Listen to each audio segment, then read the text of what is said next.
से पहले सभी पार्टियां अपनी अपनी रणनीति बनाने में जुट गई है। आईबीएन नेटवर्क ने लोक नीति के साथ मिलकर जो सर्वे किया है उसके मुताबिक एनडीए सत्ता के करीब है, लेकिन उसे सत्ता में काबिज होने के लिए अपना कुनबा बढ़ाने की जरूरत है। कांग्रेस को भी मोदी का रथ रोकने के लिए कई राज्यों में चुनाव से पहले गठबंधन करना होगा। अपने इस खास शो में हम यही चर्चा करेंगे कि लोकसभा चुनाव से पहले कौन किसके साथ जा सकता है। इनमें सबसे महत्वपूर्ण राज्य होंगे जिन पर हमारी नजर होगी यूपी, बिहार, तमिलनाडु और आंध्र प्रदेश।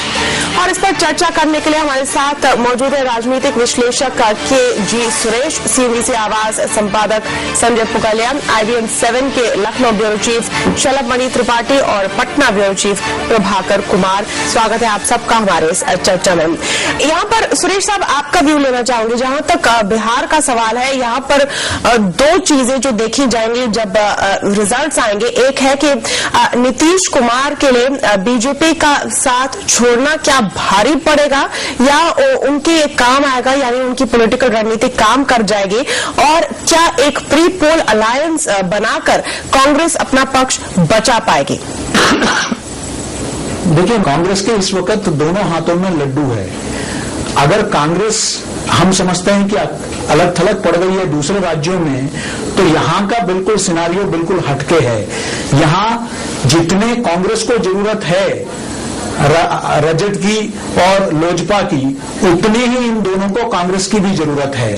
तो ऐसे में, और दूसरी तरफ चुनाव के बाद भी अगर कोई पोस्ट पोल सिनारियो बनता है तो उसमें भी जो है नीतीश कुमार के सामने विकल्प और कुछ नहीं होगा इसके अलावा कि वो बाहर से जो है कांग्रेस को समर्थन करें।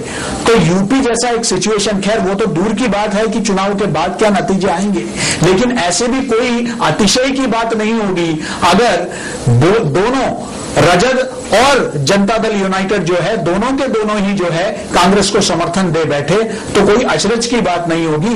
इस वक्त कांग्रेस के लिए एडवांटेज है। बीजेपी वर्सेस अदर्स है, ये त्रिकोणीय नाम के लिए है, लेकिन है ये बीजेपी वर्सेस अदर्स।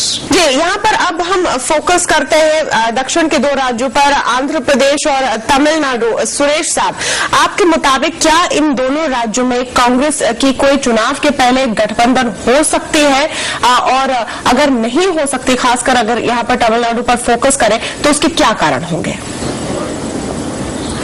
कांग्रेस का तो मुश्किल है। देखिए, इस बात को हम न भूलें कि यूपीए 2 जो दिल्ली में आई, उसका एक बहुत बड़ी भूमिका उसमें जो है आंध्र प्रदेश में वाईएसआर रेड्डी के नेतृत्व में कांग्रेस का योगदान रहा है।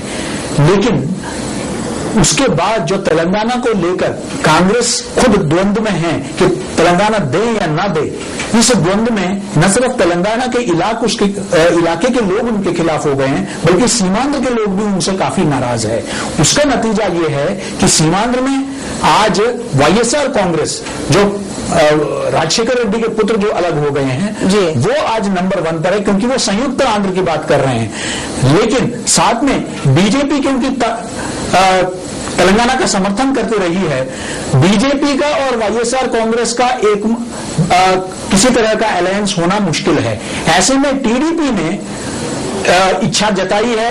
ये टीडीपी के नेता चंद्रबाबू नायडू ने जो है, अब उनका कोई परहेज नहीं है मोदी के साथ मंच शेयर करते हुए, तो अब टीडीपी और बीजेपी का एक अलायंस हो सकता है। टीडीपी सीमांध्र के इलाके में नंबर 2 पर आ रही है।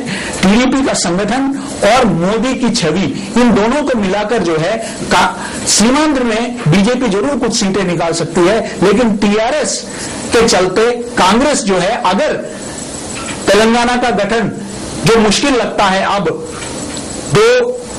आने वाले 2-3 महीने के अंदर नहीं हुआ, तो कांग्रेस के लिए आंध्र में अपना प्रेजेंस दर्ज करना मुश्किल होगा।